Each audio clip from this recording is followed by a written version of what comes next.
হাসরের ময়দানে জাহান্নামকে যখন আনবে, ওয়াজিআ ইয়াউমাইযিন বিজাহান্নাম, আল্লাহ তাআলা কোরআনে বলছেন হাসরের ময়দানে ফেরেশতারা জাহান্নামকে টেনে হাসরের মাঠে নিয়ে আসবে।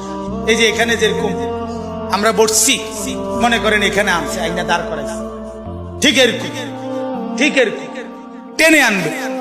70,000 আগুনের শিকল দিয়া বেঁধে জাহান্নামকে আনা হবে। 70,000 আগুনের শিকল, এক একটা শিকলের মধ্যে 70,000 আংটা, ওই যে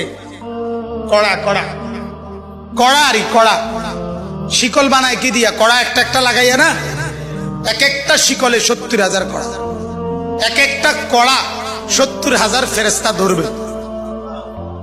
এবার কত কোটি আপনি গণেন, আমার সময় নাই।